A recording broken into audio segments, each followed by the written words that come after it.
a terra prometida.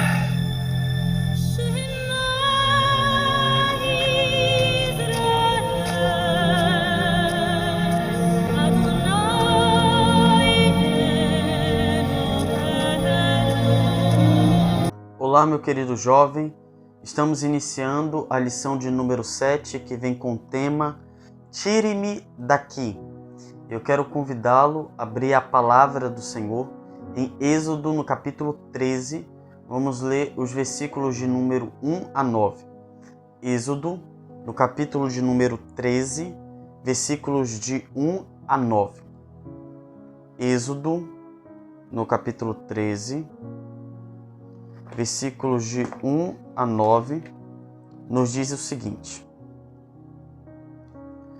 E disse o Senhor a Moisés: Consagre a mim todos os primogênitos. O primeiro filho israelita me pertence, não somente entre os homens, mas também entre os animais. Então disse Moisés ao povo: Comemorem esse dia em que vocês sairão do Egito, da terra da escravidão, porque o Senhor os tirou dali com mão poderosa. Não comam nada fermentado. Neste dia do mês de Abibe, vocês estão saindo. Quando o Senhor os fizer entrar na terra dos cananeus, dos hititas, dos amorreus, dos heveus e dos jebuseus, terra que ele jurou aos seus antepassados que daria a vocês, terra onde manam leite e mel. Vocês deverão celebrar esta cerimônia neste mesmo mês. Durante 7 dias, comam pão sem fermento, e no 7º dia façam uma festa dedicada ao Senhor. Comam pão sem fermento durante os 7 dias. Não haja nada fermentado entre vocês, nem fermento algum dentro do seu território.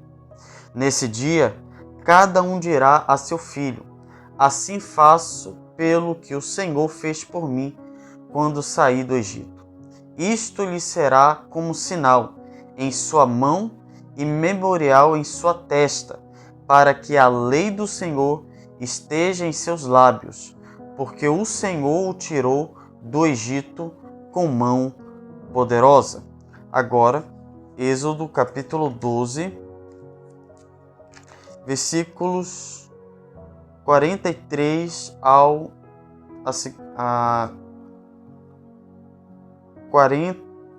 51. Êxodo, capítulo 12, versículos 43 até o versículo 51. Disse o Senhor a Moisés e a Arão: Estas são as leis da Páscoa. Nenhum estrangeiro poderá comê-la. O escravo comprado poderá comer da Páscoa depois de circuncidado. Mas o residente temporário, trabalhador contratado, dela não comerão. Vocês a comerão numa só casa. Não levem nenhum pedaço da carne para fora da casa, nem quebrem nenhum dos seus ossos. Toda a comunidade de Israel terá que celebrar a Páscoa. Qualquer estrangeiro residente entre vocês que quiser celebrar a Páscoa do Senhor terá que circuncidar todos os do sexo masculino da sua família. Então poderá participar como natural da terra. Nenhum incircunciso poderá participar. A mesma lei se aplicará ao natural da terra e ao estrangeiro residente. Todos os israelitas fizeram como o Senhor tinha ordenado a Moisés e Arão. No mesmo dia, o Senhor tirou os israelitas do Egito, organizados segundo as suas divisões. Querido jovem, vale ressaltar que a luta dos israelitas pela liberdade se tornou um confronto severo entre Faraó e o Deus de Israel. Ou seja, Israel só poderia obter liberdade se eles decidissem a quem iriam servir: ao Deus de Israel ou o Faraó.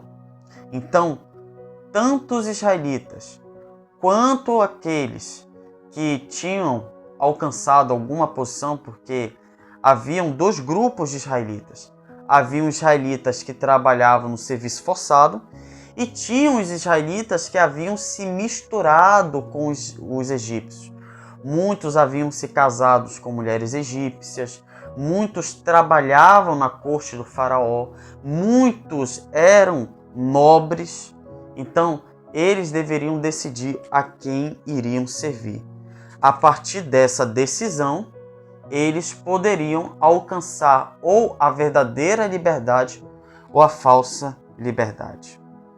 Também vale salientar que Deus, quando ele vai ao encontro de Moisés, Deus havia dito para Moisés de que Faraó não iria libertar o povo de Israel logo no começo. O rei ou o faraó não aceitaria as propostas feitas por Deus. Então Deus precisaria utilizar do seu poder para convencer Faraó e os seus súditos a libertarem Israel. E nós sabemos que isso durou até a 10ª praga. E a 10ª praga, não apenas a 10ª praga, mas também as 9 últimas pragas, para que elas serviriam? Primeiro, para separar quem é de Deus e quem não é de Deus. Fazer distinção entre os egípcios e os filhos de Abraão, aqueles que tinham aliança. E como isso iria se dar? Por meio de uma comemoração. Note, que comemoração é essa? A Páscoa, ou seja, o sangue do Cordeiro iria marcar as casas daqueles que tinham a aliança de Abraão com aqueles que não tinham a aliança de Abraão. Então a Páscoa, ela serve não apenas para revelar a saída de Israel da terra do Egito, mas também a Páscoa servia de uma forma para diferenciar quem era de Deus e quem não era de Deus. Quem tinha a aliança de Abraão e aquele que não tinha a aliança de Abraão. Aquele que servia ao único Deus verdadeiro, daqueles que serviam os deuses falsos. E quando nós vamos para o Novo Testamento, nós sabemos que a Páscoa, ela apontava para algo. A Páscoa tinha por intuito de apontar para aquele que salvaria a humanidade da morte eterna. Interessante é que os israelitas passaram sangue nos umbrais das portas das suas casas. Por quê? Porque os israelitas queriam livrar os seus filhos ou os seus primogênitos da morte. Por quê? Porque o anjo passaria a meia-noite, a casa em que não se encontrasse o sangue, o anjo entraria e mataria o primogênito. Então, os israelitas passaram sangue nos umbrais das portas para livrarem os seus filhos da morte. E nós sabemos muito bem que quando nós vamos para o Evangelho, mais do que a morte física, o que estava em jogo era a morte espiritual. Era a morte, mais do que também a morte espiritual, era a morte eterna. Ou seja, a separação definitiva entre Deus e a humanidade. É por isso que Paulo vai dizer em Romanos o seguinte: o salário do pecado é a morte, mas o dom gratuito de Deus é a vida eterna que se encontra em Cristo Jesus, nosso Senhor e Salvador. E aí a cruz de Cristo revela a profundidade do amor de Deus, que foi capaz de ir até as últimas consequências para nos resgatar. É por isso que o primeiro ser humano a reconhecer essa tipologia entre o Cordeiro e o Cristo foi João Batista. João Batista foi levantado por Deus para preparar um povo para a primeira vinda do Messias. E qual era a mensagem de João Batista? Arrependimento. E um certo dia, enquanto ele pregava sobre o arrependimento, ele viu Jesus se aproximando.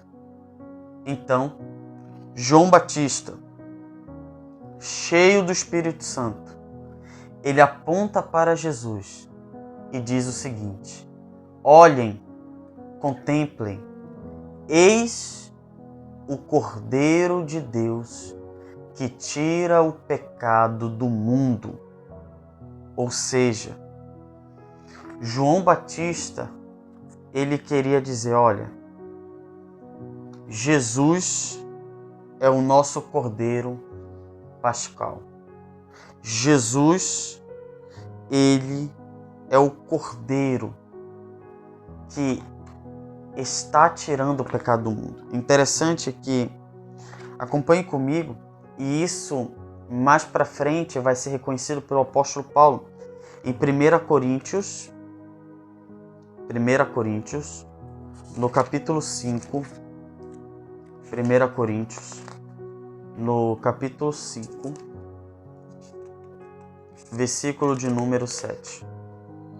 Diz o seguinte: livrem-se do velho fermento, para que sejam massa nova e sem fermento, como realmente são.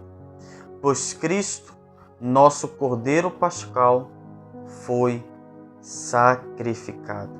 Por isso, celebremos a festa, não com o fermento velho, nem com o fermento da maldade e da perversidade, mas com os pães sem fermento, os pães da sinceridade e da verdade.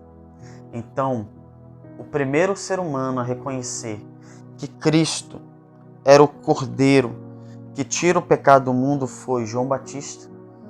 E Paulo vai reverberar aqui no seu livro, na sua primeira carta aos Coríntios, de que Cristo, ele cumpriu toda a tipologia do Antigo Testamento, principalmente o Cordeiro. E a lição diz o seguinte: Jesus é o nosso Cordeiro Pascal. Ele bebeu o vinho da ira de Deus para que nós não precisássemos beber. E Ellen White diz: antes de obter liberdade, os escravos deviam mostrar fé no grande livramento prestes a ser realizado. O sinal de sangue devia ser posto em suas casas e, junto com suas famílias, deviam separar-se dos egípcios e se reunir dentro de suas próprias habitações. Se os israelitas tivessem desrespeitado em qualquer detalhe as instruções dadas a eles, se tivessem negligenciado separar seus filhos dos egípcios, se tivessem matado o cordeiro, mas deixado de aspergir o sangue dos patentes, ou se alguém tivesse saído de casa, não teriam estado livres do perigo. Poderiam ter acreditado honestamente que haviam feito tudo quanto era necessário, mas sua sinceridade não os teria salvado. Todos os que deixassem de atender às instruções do Senhor perderiam o primogênito pela mão do destruidor. Quando Moisés relatou a Israel as providências tomadas por Deus para seu livramento, o povo se inclinou e adorou. Alegre esperança de liberdade e tremendo conhecimento de juízo iminente sobre os opressores, as preocupações e os afazeres de que dependia sua rápida partida. Tudo naquela ocasião foi absorvido pela gratidão para com seu libertador cheio de graça. Muitos dos egípcios foram levados a reconhecer o Deus dos hebreus como o único e verdadeiro Deus, e suplicaram que lhes fosse permitido encontrar abrigo nos lares de Israel, quando o anjo destruidor passasse pela terra.